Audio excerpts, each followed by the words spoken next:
I can't even describe how engaged she is as an author. It's, you know, here's my most engaged author, and here's Kathe up here. And so that really makes this possible, because you do go in and it's a partnership. And so Freedom, this wouldn't, I don't even know how far you would have gotten in the conversation. And I don't know that much about publishing. I've been around for 5 years, thoroughly enjoyed it and learning all the time. But early on, I was given a spreadsheet by someone, you know, someone who was advising me informally. And it was a big five, you know, profit and loss statement. And, you know, it was, if it's this, you know, it's either this level, or this level, you know, of marketing. And everything was really, really structured. And it was either going to fit in here, and it was going to have a very specific genre, and it was going to be very commercially viable, or it wasn't coming in at all. And when I think about that with Dark Factory, I mean, Kathe and I are just, you know, we're still struggling with what genre it is. And, you know, it's like, do we have to? Yeah, we have to. There's a metadata field that you really have to fill out. So, you know, we're asking her agent, who's, you know, probably knows as much as anyone. It's like, help us with this, help us with this. But, you know, it was, I have projects that I have taken because, and I'm like, I know nothing about poetry, except I just read that and I really liked it, you know. And so, you know, we do have the freedom to where most small press publishers are not here to make $1 million, or maybe they are, but they love the work, and that, you know what I mean, that's not going to be the reason that they stopped, because they didn't. And so it is, you know, about having passion for a project. And I wouldn't do it if I couldn't take on something that was new and fresh, and got me excited, you know, to think about it and to start working, and makes me want to put other things, you know, aside, so that I can sort of focus on that again. So that's the kind of thing. And that freedom doesn't come in a structured spreadsheet. Obviously, there are elements of that are very important, but it doesn't allow for that new fresh thing to come along and to think that much outside of the box. And I think that's what this is, the perfect project for that. And a small press is the perfect place to take it. And then when Tricia and I first talked about this, and I was trying to figure out how to present it to her, and we talked it over, and she looked at the materials that I sent, and the word that we kept coming back to was fun. This is going to be fun to make. And I know in every project that I've ever done, and this goes double and triple for a performance project, I have been in rehearsals where we're going along, and then we start drag, and it's like, okay, we stopped having fun, like, over there. Let's go back to that and find out when you start. Fun is not just like a good idea or like a nice component to getting your work done. I think it's really essential, because that's where that energy comes from. And when Tricia and I have our marathon talks about Dark Factory, which we have one this week, and when we have these talks, the time just goes by in a second, and we are like busy every second. Well, what about this? What about this? What about this? We can do this. Well, how are we going to? Oh, can we do that? And it's always fun. It's not like you're going, oh Christ, I have to. Okay, we're going to have this meeting. Okay, it's like I'm always excited, and it goes by too fast. And I believe in fun for. If I have any religion, that is it. I believe in fun, because fun is it's the gateway drug to joy, and you can't live without joy. There's no point in living if you can't have joy. So yes, fun is religion. It is. It is. So, and I even have it right there. It says fun up there, in case I stop having fun. So fun is a component of freedom too, because you know that you're not going to be, there will be limits. You're going to have to work within limits. We still have gravity. We still have, you know, there's still a process that we have to be part of to get any piece of work into the world. But having somebody impose a spreadsheet on you to where you can't function is not, and that never happens. And it is also, it is really fun right now to like interview Trisha, because this is great. So I come out of a very blue collar background, and I'm from Detroit. I live in the Detroit area still, and I saw no examples of writers in my life, zero writers. There was no idea that this was something that someone like me could do. So finding because obviously there was no internet and there was no nothing, and you were not able to see that. The writers seemed like they were some very unapproachable godlike people. Which is so not true, but sorry to laugh so loud, but it's funny. But the idea that you could meet a publisher and talk to her and you could learn things, I would have fallen over dead. I would not have believed that such a thing could be possible. So I'm having fun right now just doing this. Well, Trisha, let's talk about the writer as a participant and not the product that you're trying to like shove into a spreadsheet hole. Yeah. So the thing that comes to mind just at a basic level with every author is I was just shocked to learn from some authors that they were given, from a big 5 publishers, here, are 2 cover concepts. And, they had a little feedback, ahead of time, but not a lot. And that kind of blew me away in terms of, I can't even imagine spending years of my life writing something and then having that little input on what it actually looks like in the end. And I'm a very visual person. In fact, I'm more on the visual side that, than the writing side in terms of the way that I think. And that sort of blew me away. And I have thoroughly enjoyed, that's why I do it. I'm a fangirl. That's what I am. I love to read. And so the ability to take part in this creative process, not the original writing, but there is an evolution of the writing in the editing, and then putting it into a book, and even figuring out, the internal book design. And then with Dark Factory, we have a lot of other stuff, that is coming. And that process, my first novel author was Keith Rawson, and he's an artist. And we have had so much fun with the covers of his books, every single one. He has done every cover, and, just posters, and we did artwork giveaways for his first book. And, we've done just some really cool stuff. T-shirts too. Yeah, t-shirts. And so that process, to me, that is why I'm here. And I obviously, not every book excites me in the creative process as much as, the other ones. But when you do hit that synergy with an author who is wanting to collaborate, who has ideas, and, is really, really, really interested in that part of it. Some authors say, I don't care, you're the expert, whatever you say, but the ones who want to collaborate, that's what makes it fun.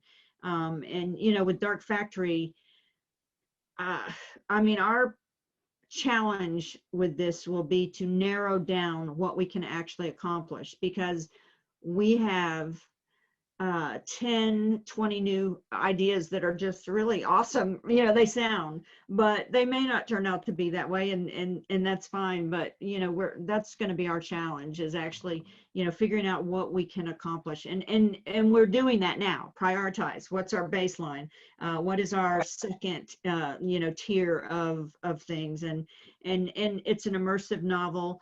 And it is going to, have websites and sound and art and things that go along with it. And those things are so perfect to collaborate on. Kathe is a creative genius. I am so embarrassed to say, but I never read her book when I've never read anything. I'd not heard of you when Christopher, your agent, sent me Velocities, and I read that in one sitting, and I was like, I am just blown away. I was blown away, and she has so many ideas, and so engaged in the process, even before Dark Factory, that is what, that's sort of what makes, to me, it's like, yeah, I'm going to invest my time because you're willing to invest your time too. Obviously, I'm publishing the book and I'll do all the basics, but when it comes to that third level of things that we have thought, to put out there, it really, really is a collaboration. And I always start with, what are your ideas for everything? And then let's build on that, because I have found that the author is the person who lives the book. They've lived it for years. And so they almost always have, a lot of ideas that can be executed and tackled and really do well for the books. And what's interesting too is that becomes more and more part of our creative process as you work on something and it branches out and it becomes this, and then there's this, and then you could do this, and that has not been my experience at some of the other houses, that especially some of the larger houses, when that kind of input is, it would be good if you liked your cover, and it would be optimum if you liked your cover. But, and I will also say one thing in the defense of everybody, not every writer has a strong visual sense. And sometimes, and I was certainly very guilty of this early on, the kind of cover that the kind of like adorable scrimshaw cover that I might have wanted for my special baby is not the kind of cover that is going to reach out to a reader. How many times have you seen multiple editions of a book that you love, and then you see another edition of it and go, that looks like ass. I would never have picked that up in a million years, but I love that book. I love it to death, but that bad cover would have flipped me out and I would have just walked away. So relying on your own taste is sometimes, that is why you need that partnership, because the ideas that I might come up with on my own might be super brilliant, or they might be ass, and I won't know until and especially because Trisha is so visual. And it is true, we have a great mutual admiration society. We are not putting it on for tonight. We are really like this. But to be able to feel too that you as a writer have that you're welcome to have ideas and to say, I like that, I don't like this, and you're not precious about it. It's like, if this is good, good. If it's not, we'll get rid of it, we'll do something else. And in fact, on the cover for the cipher, which Trisha was bold enough to bring back into print after many, although we can't say there's no flies on that book, because there are in fact flies. Because Trisha wanted flies on the cover, and there are flies on the cover. And that was one of those details that I found so endearing, that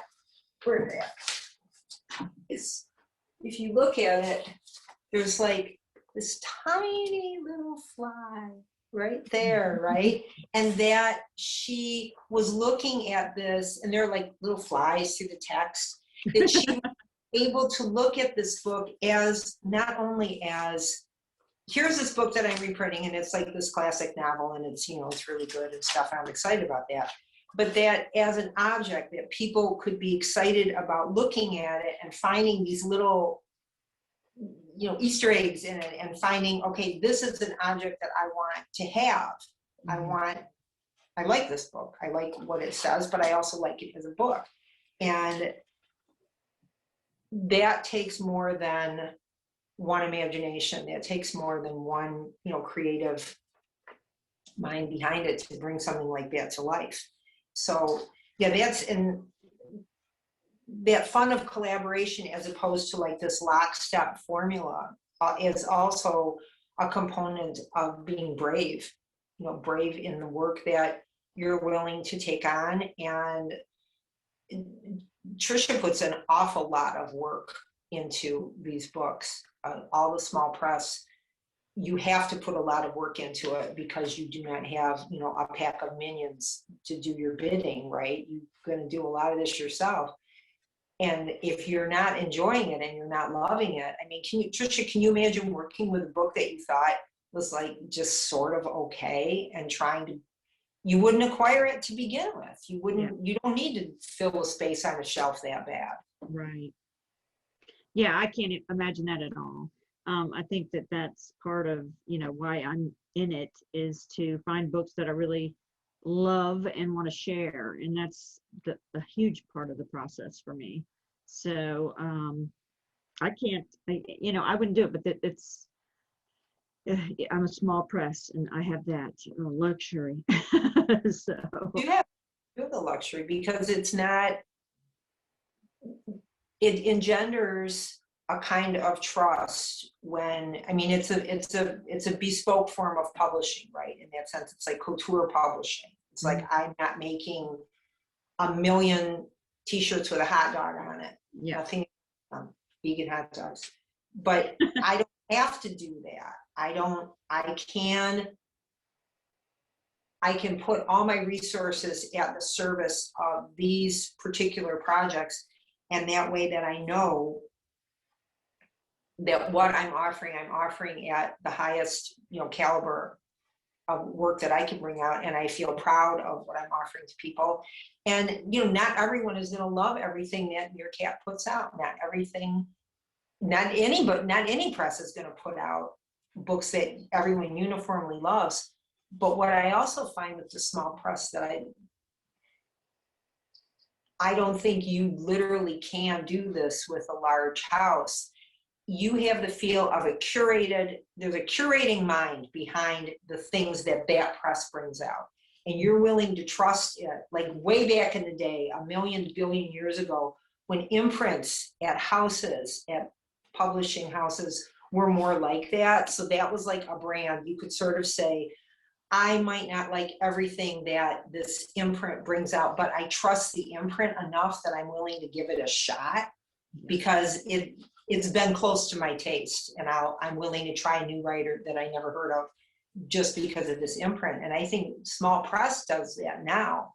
You look at a small press and go, I may or may not be familiar with everyone in their list, but because I've read these, I'm willing to take a chance. And if I don't love it, that's fine. I'll still try the next one because I loved so many of the books that you brought out. Do you see a connective thread besides their awesomeness between the like Keith's books or my books or? They're getting more connected because in the beginning I'm always learning, and I've learned which books kept me excited the longest in the process. And so I've kind of learned that, and they're in the wheelhouse of writing that I want to read out loud, regardless of what it's about. Stories that are on the darker side, not necessarily horror, but that there's a dark element on them, to them. And so that's kind of for me. And what you said, Kathe, it's when I go into a used bookstore, one of those small presses for me is Small Beer Press. And I will I just do a scan of the science fiction and fantasy and just look for their logo. And then if I see one, I'll stop, see what that is. And I don't have to know who it is or what it's about, but I'll grab that book, and I'll just take it. And rarely have I had one that I didn't, finish and absolutely enjoy. So there is a thread to theirs, and it's, you just kind of know what you're going to get when you buy a book that's published by Small Bear Press, because there is somebody choosing those books who has a, taste in books very much like mine.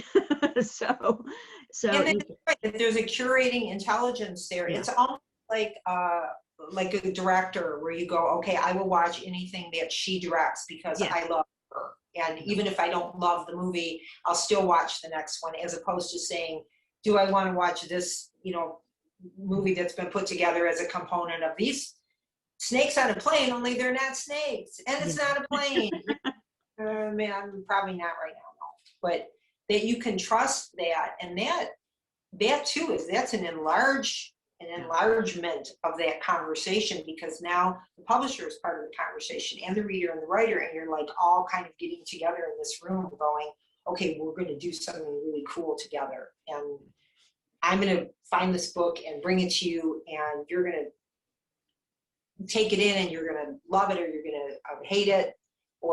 and I think this is a sidebar thing, but I have gotten a lot of really bad reviews, okay, over my career. And I have a lot of amazing reviews. My reviews tend to be one or the other, right?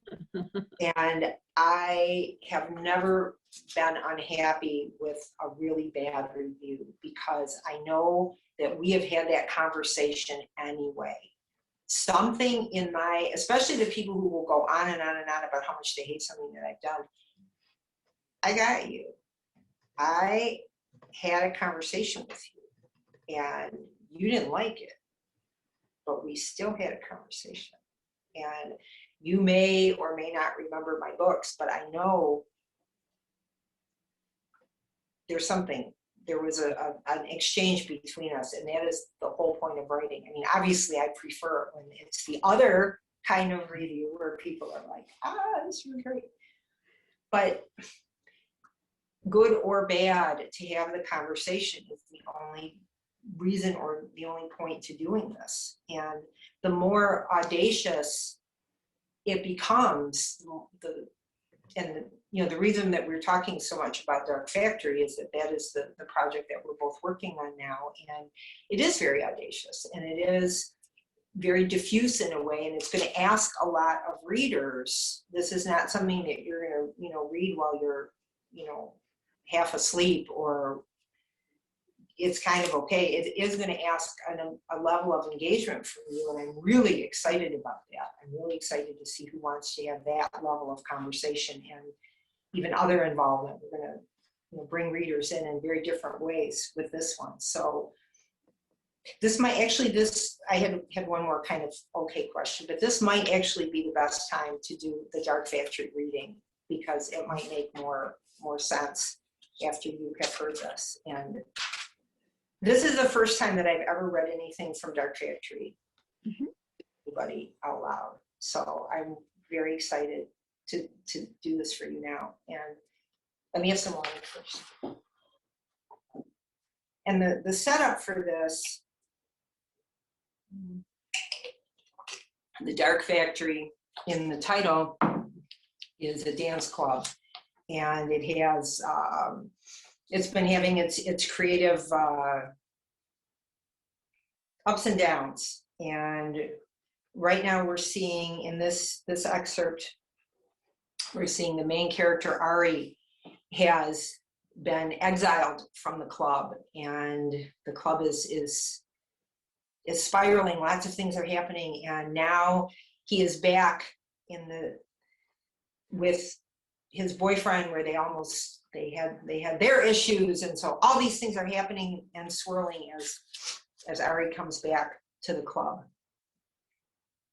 And Ari reaches the flowers an extension of his hand to Felix's shoulder, the foxglove shoulder, touching Felix like a lover, a consort. Everything he feels is in his eyes as he says, "Bring the mask, just come with me." Carrying that mask and the flowers, the DJ bag, a liter of mineral water, Felix handing that water to Ari as the hopper car arrives, the mask between them on the back seat like some benign and temporary beheading, and Felix half angry, half laughing. What even is this thing plucking at Ari's neck, the pink party hat still dangling on its elastic cord? The factory, as they reach it, is lit only by orange emergency lights. The only open entrance is the loading dock doors, manned by towering Eli, who offers Ari a high five. And "Is this all the light we have?" Ari asks him. "What happened to the power?" "Whatever they did on the roof blew us dark. Maintenance is still trying to access the aux generators. They tried to dry run their funhouse, and kaboom! Marfa Carpenter popping up like a jack-in-the-box, her phone out. That's quite an accessory you have there, Ari, that mask. The last time I saw you, you had a bag full of drugs." "Where's Max?" "Inside. What are you, ready?" he says to Felix, who looks past all puzzlement. "How am I playing anything without power?" Felix is a DJ. As together they enter that welcoming darkness, every step like coming home, up to the little storage room where here, Ari pointing with the extra flashlight, offering Felix the soundbox rig. This is battery, right? Jesus, that's a Kaori? I haven't used one of those in forever. Battery, yeah, but there's no way to get the volume.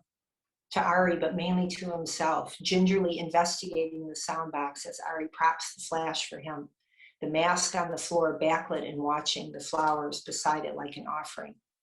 Then as Felix zips open the bag, I'll go get us a drink, Ari says, descending in the last of the artificial clouds floating ghost white in the ghost lights, to the first floor bar where candles flicker like fireflies as he roots in the wet back bar funk until, hey, asshole, a peeved female voice, get away from my bar.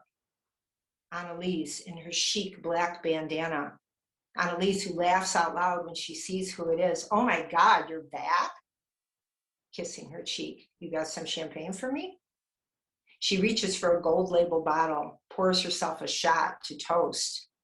Salute. So Jonas finally got smart again. He knows this place is spiraling without you. What? As Ari shakes his head, you're not here for overtime? Then why are you here? To dance? On the ramp again, he can hear it, a commanding heartbeat thump. Seeing his own glee as he hurries toward himself in the mirrored door, opens that door as Felix, bent over the soundbox, headphones on, eyes half closed, and hey, Felix says, rapt. I lost myself a minute. I got it working.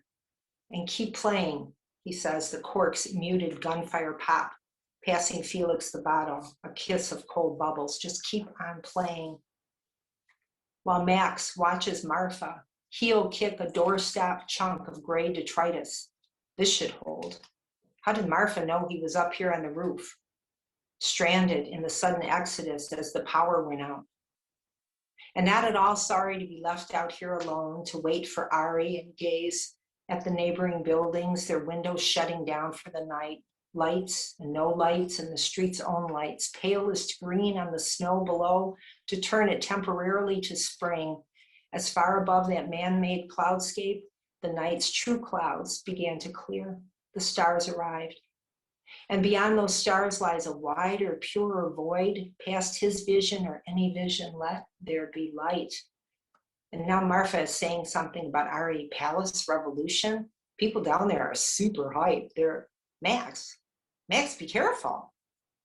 Her small gloved fingers closing tightly on his arm as he leans over the roof's edge, far over, pointing not up, but down into the street. And look, he says, to the void, to himself, to her, look, people are coming. Solo or in pairs or groups, little moving shapes forming a line, like a chain linking itself into life, like proteins linking, or is it protons, or both? A chain that grows and converges at the emergency entrance. As the people below enter that darkness, curious or bemused or excited. At Dark Factory, it's free tonight. Hey, what's there? 21 and over, 17 get in? Rico said, shit is popping. Messaging friends who message other friends who enter through knot and exit to roam the floors and explore. Annalise pouring for anyone who steps up because everything is chaos and nothing is working. And Ari's here, nodding to another bartender who nods back, sharing cherries from a rolling supply cart, while Alex the dancer arrives with half her troupe. Ed, you got to get over here. David, come on, meet me in the box. The stream's working finally. Look at this stream, Jeannie, look. Cheers rising as the power flares partway on. Some lights light and some do not. The graffiti room glows as new tags immediately appear. Be the beauty. Alice, hurry. Dreaming you, I am dreaming you right now. The Y is intermittent but functional, and a third tech has entered the box to frolic in the freedom of that emptiness, long scribbles of purest light that bunch, release, reform, grow again and larger, beside galloping creatures and planets like sentient pinballs and soundless bright explosions. The Y is bananas. I've never seen it like this. I've never seen anything like this. I'm wearing a top hat and drinking free Grey Goose, LOL. Ramp races, Sabrina. Marcus, it's me. Bring the flowers in the van, all the flowers. As a man in a greenery to-go jacket arrives with wrapped bouquets of asters, purple and gold, fresh and fading, their arrowed petals sticking like skin to the Lexan of the ramps, while other people carry in other offerings. Heart-shaped cookies and fat cupcakes dusted with drugs, dripping snowballs, black feathers to float and spiral in the dark. As Alex and her dancer troupe begin to caper on the ramps, stretching, leaping, inviting the patrons who laugh or freeze or try to dance along, starting a game of ragged tag as the beat rises and crests, rises again, and Felix emerges from the little room. Felix, masked now in silver, the horned man with Ari beside him, dancing, pink hat dangling, sweat springing, Felix making him dance for his love for this place, his place, this world, while that Pied Piper beat continues to climb and echo through the whole building, gathering dancers until they finally reach the roof, the door wedged wide, and now everyone is dancing, standing still and dancing in the caterwaul and shout. Someone is singing, someone else joins in, a chorus watched by Max, Marfa at his side, led by Felix and Soundbox Ecstasy. Felix, whose beats are immaculate, calling out, calling to Ari and the dancers and the stars again, again, again, again.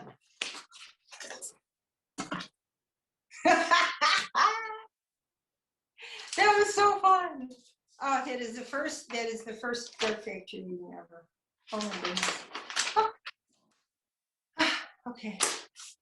Well, that was it for me. I'm done. I'm ready to take questions if people would like to ask any questions. Thank you all for being part of this inaugural reading. Thank you. Kathy, there's a question from Shannon in the chat, and I'll just read it out. Oh, please. Can you explain a bit more about the multimedia and immersive elements of the work, Dark Factory? Oh, we most certainly can.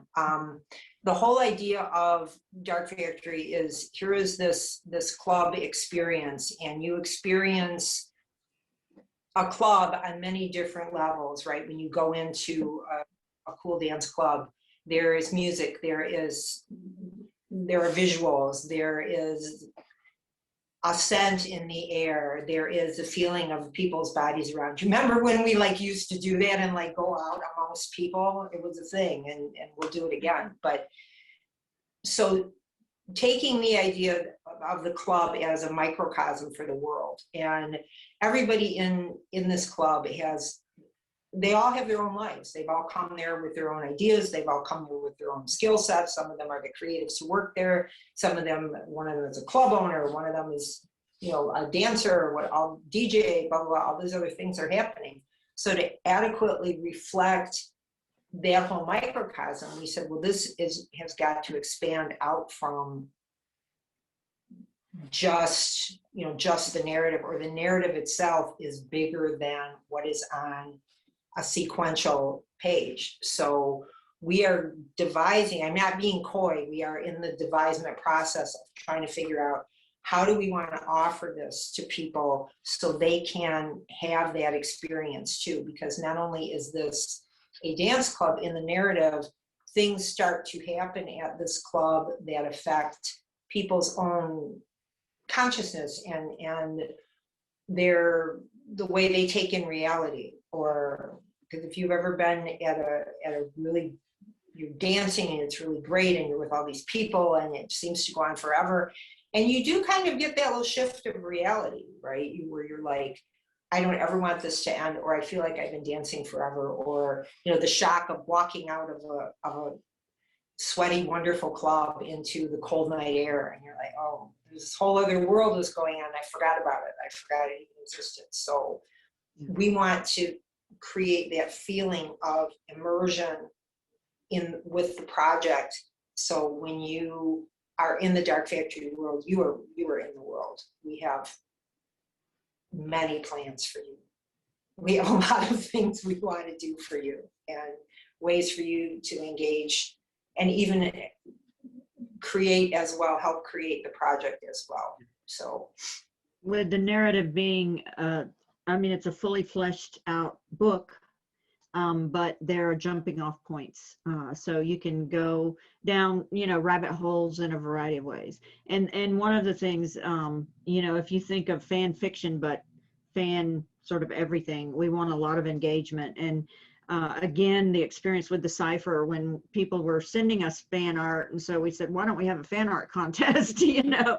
And so that sort of thing. And when you think of Dark Factory, it could be that there are lots of levels in different rooms. There's the graffiti wall room. There, you know, different rooms in the club, and you know, it could be something. One of the ideas that we have that is, you know, not contest necessarily, but letting the fans design the rooms. Okay, so what is their, you know, what is their vision of the particular, you know, room in the club? And so we've got a lot of ideas for that.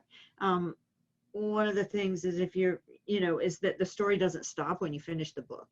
Okay, and so it can keep going. And you know, it could be that the fans are writing their own night at the club. You know, it could be just an offshoot story that because it's a club and we all have our stories. So there are a lot of things that we're planning to do. And I'm not going to say anything more because we haven't even, you know, finalized everything, but we're definitely on our way and very excited about it. We'll be launching a website in May, which is going to be the Dark Factory Club website. And so that'll be the start of everything. And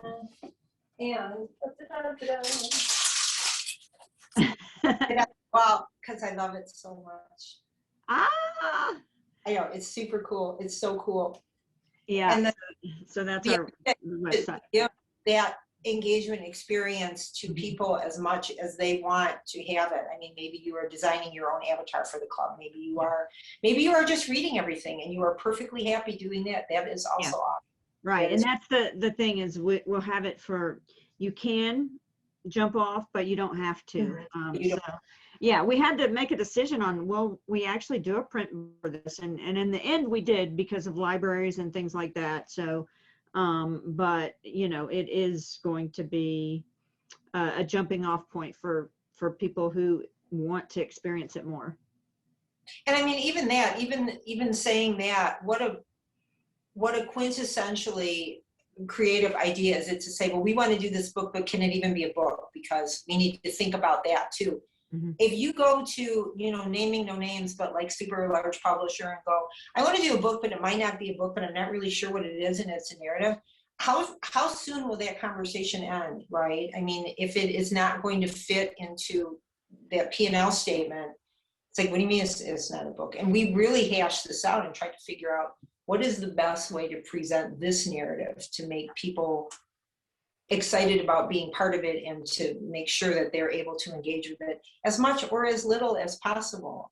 I've been to a lot of immersive shows, and some of them are intrusively immersive, where there was a show in New York called the Andre, somebody in the Great Comet of 1812, whatever. And it was like super popular and people liked it a lot.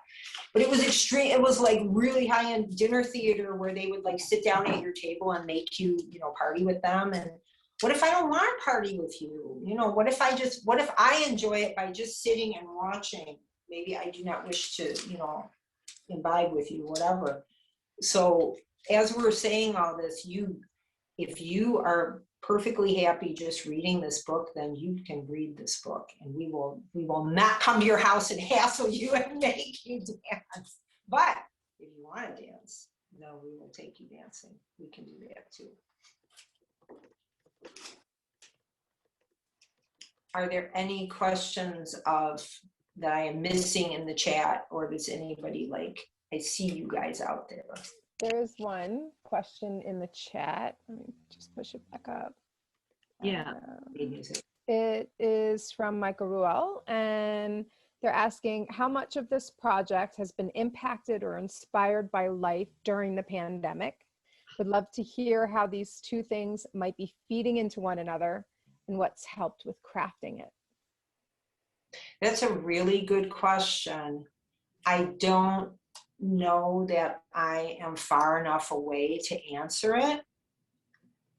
I think I'm so still in the thick of it. I don't know. And a lot of the work that I do anyway, it might take me years to look back and go, oh, that was about that. Oh, now I see, now I understand. I don't know. I will say this. I noticed in one of the drafts as I was going through it, there were street scenes with no people.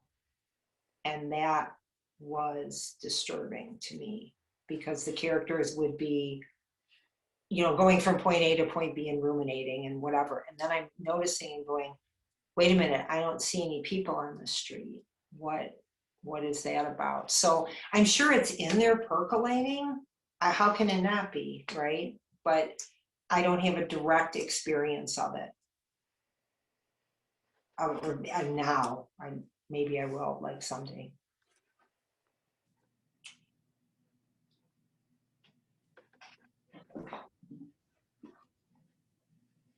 Well, Kathe, I have one question. I always like to pick authors' brains when it comes to, of all the books that you've written, which was the most fun for you? And then the other side of that question is, if you could exist in one of them, which one would you want to be a part of?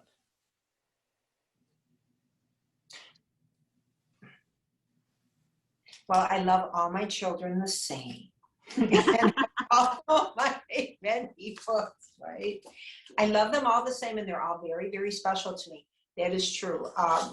But if I could be in any one of them, I go here. And I'm not just saying it because it's what I'm working on now. There are so many things happening here, and there are so many people that I think are so cool in this book that these are the people I would want to hang out with.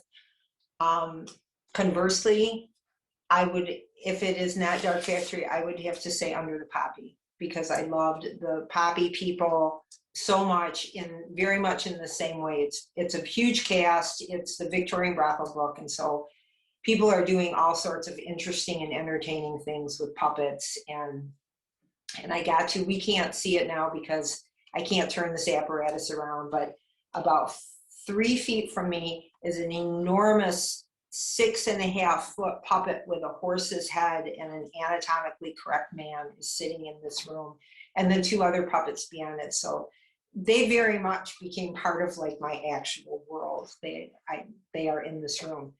So probably, yeah, it would probably have to be Under the Poppy. As much as I like the people in the cipher and have sympathy for their problems, I do not really wish to hang out with them. And I don't want to go to that place.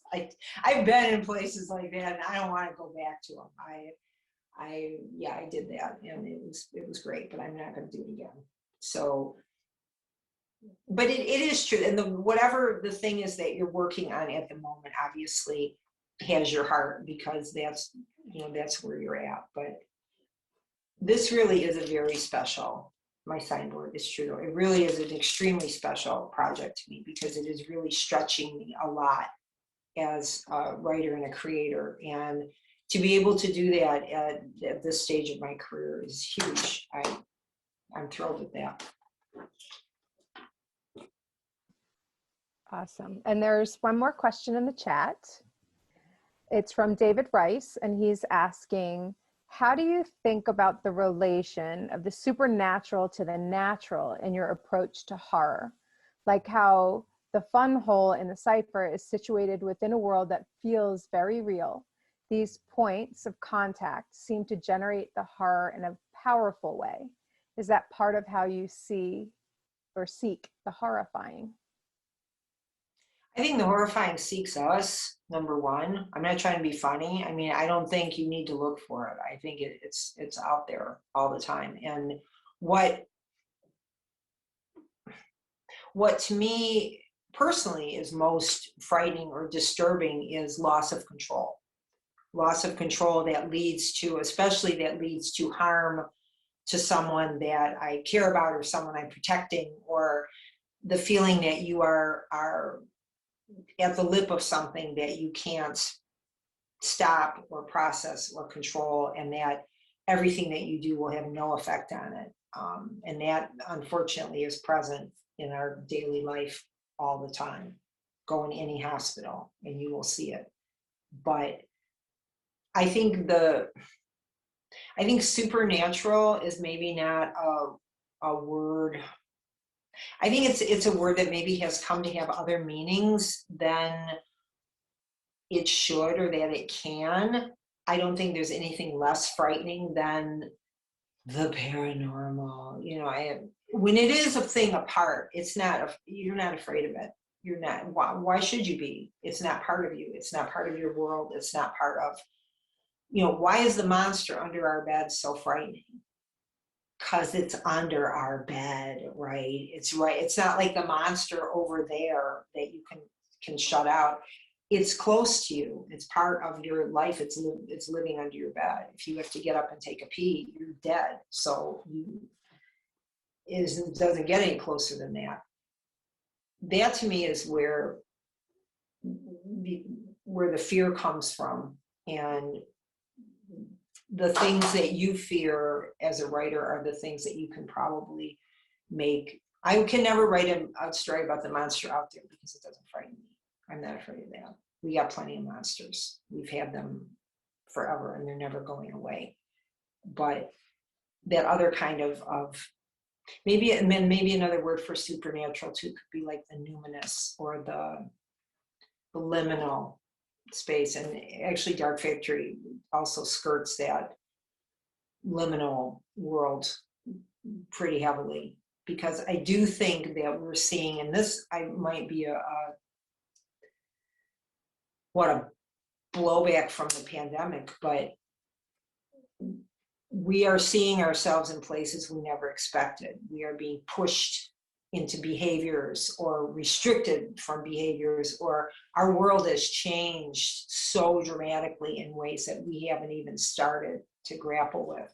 And in those times, you start seeing new ways of coping or new ways of categorizing what is happening that would not be possible without that kind of pressure pushing you into it.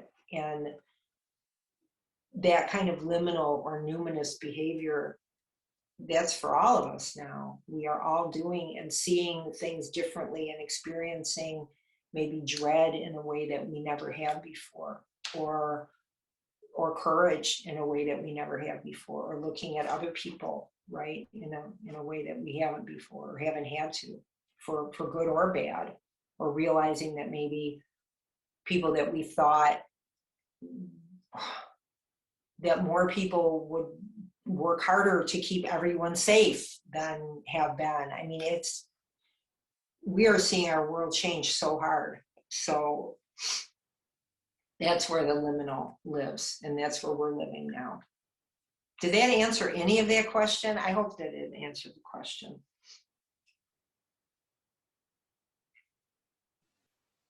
That was pretty deep. Can we end on something A little bit lighter? So Jason has a question about your time in YA. Did writing this genre stretch your talents to teach you anything new? Totally did. It made me a far more economical writer than I was before. And I remember very well meeting the greatest editor that I had worked with, the very great Frances Foster of Farrar, Straus and Giroux. Frances had her own imprint there, and I was very fortunate to work on 7 books with her. And the first time I met Frances in the genteel and crowded confines of Farrar, Straus, Giroux in New York, and she said, and she was a very elegant, very patrician woman, wonderful woman. She said, "Kathe, I have to tell you, this is your first exposure to the world of books of young readers. And I have to tell you that sometimes there can be a prejudice against these books because people might think less of them because they are for young readers." And I was so surprised. I mean, you can understand it intellectually. Oh, it's for kids. It can't be that good. But it stretched me as a writer, and it confirmed my bedrock belief that you have to tell the truth in the work that you're doing. You must tell the truth. Nothing is more important than that when you're having a conversation with someone, and especially if you are having a conversation with a young person, because we can all, every single one of us here, can think of a book that we read as a kid that helped shape who we are today. And there is no greater responsibility than that. And the thing that I found most surprising in writing for young people is their bullshit detector is like off the charts. You will get away with nothing. You can get away, and doing events with them too was really great, because they would, call you out on things. And there was, for my first YA was a book called Stray Dog, and a girl put up her hand and said, I have a question. Where's your question? She's like, in the book you said that the dog ate, some of the book is in the viewpoint character of a dog. In some of it, you said that the dog ate a sandwich and found the sandwich on the sidewalk, but the sandwich had yellow mustard and dogs can't see yellow. I said, oh my God. I said, you're right. And that had gotten past me, it had gotten past my beta readers, gotten past Frances, gotten past everybody. And she's like, yeah, I'm right. It was so great, because she had read the book. I mean, look at what molecular level she read that book to know, wait a minute, dogs, and she's obviously a dog person, right? And to know that dogs don't see color, so a dog would not have seen yellow mustard. How can you be read with better attention than that? My Lord. And they would have these beautiful cross-talk conversations during there was one for Stray Dog as well, another school visit. One of the kids said, why are there sad things that happen to dogs in this book? Why are you doing that? And I said, well, you tell me, why am I doing that? And one girl said, because that is how it really is. Then animals have bad lives living on the streets, and that's why we should help them, and there shouldn't be any stray dogs. And another kid said, well, maybe if we see that, then we can help them. And another girl said, no, we should be writing about things the way that they are. And they just went back and forth. And we just sat there, and the teacher and I just sat there and listened to this, because they had a very sophisticated sense of, and it's sophisticated in the sense of very well developed, very well thought out ideas of what was right to put in a book, what was wrong, what was desirable, how you might, is there another way you could have said the same thing?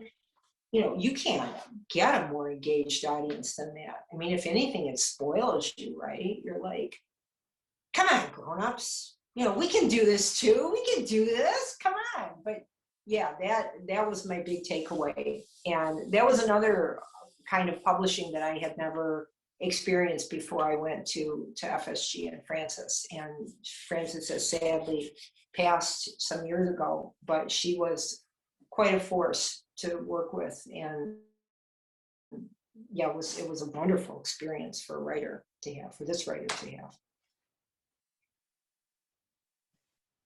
That was great. Do we have, Jesse, you think time for one more question? I see one more question in the chat. I know we're coming up on time. Okay. So Jeremy has asked, or first stated, I loved the audiobook for the cipher. The performances were amazing. How involved were you in that process?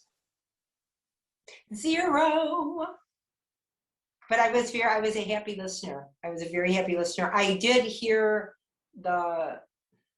I heard the audio as it was, I heard it in chunks as it was being produced, and I was blown away. And it is a very different experience hearing that book as opposed to reading it. I mean, it obviously for any audiobook is like that, but I have not, I'm familiar with the text, obviously, but I had not engaged with it for a long time.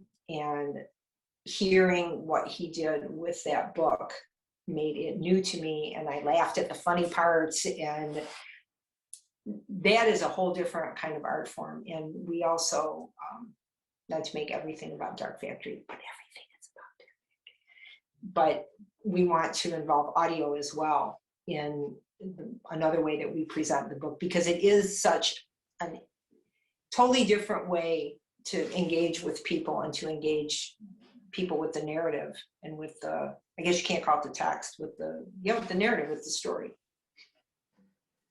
He did velocities as well after he did Cypher. He did. Yeah, very good. And the different ways that he engaged with the stories was just off the Yeah, chart. he's really good for all of you guys. I highly recommend Joshua, and he's very, very polished and professional. Yep. Oh, and his engagement with me too during the, I shouldn't say that I didn't have any, he would, but his ideas were so good. All I could do is say, just go, go, go, go, go. You don't, you're driving this train, go. But he had a lot of different ways to look at the stories, and especially in a short story collection, you know, literally the voices are all over the place, right? They are. So the idea was to find the nugget for each of the stories and operate from there. And I mean, even accents and just different, there's a story in there. Again, I love all my children very much, but there's a story in there that I particularly love. And he made that story new to me in a way that I had not expected. So yeah, Joshua Saxon of Saxon Audio. And he published listening to this work with him. Yeah, one more thing about him, because a lot of small publishers here, and just give that man some work. For Keith's The Mercy of the Tide, he went out and studied how a 9-year-old deaf girl would talk. She has very few speaking parts, mainly it's in her head, but he did the voice of a 9-year-old deaf child, and he did we were both blown away for the research that he did and everything, and he just really was wonderful. It's an art. It's true art. Sorry, I didn't mean to interrupt, but we are coming up on the time for everything. And so I just want to virtually give Kathe and Trisha a huge thank you. And it was so wonderful. People were so thrilled. I don't know if you were able to see all the comments, but and people tweeting about it. Everyone thought it was wonderful. So thank you guys so much. It was really enlightening and really engaging. And I'm sure you will have at least however many people were in this room purchases of this book. Everyone's excited when it comes out. So and you're thinking May, is that what you said? May 2022. Yeah, May 2022 for the book. May 2021 we'll start getting you ready for the book. And we are going to do a really nice pre-order with swag for this one. And I'm not sure when that will be available, but that will be happening too. Well, thank you guys. We're having lots of fun picking the swag too. Yes. Oh, it's perfect for that. Yep. It is. It's great. Thank you for having me. This was wonderful, and to be able to share it with Trisha and be able to open up the publishing process for everyone was a joy for me to do. And I can't think of a way to illustrate better the idea that publishing is a partnership. And so now everyone will send their books to Trisha. That will also happen. So that will be a happy problem for her to have. Yeah. And thank you everybody for having me and for reading my books and for listening to me today. This was great. Appreciate it. It was wonderful. Thank you guys again. Thank you so much, So guys. good. Yeah.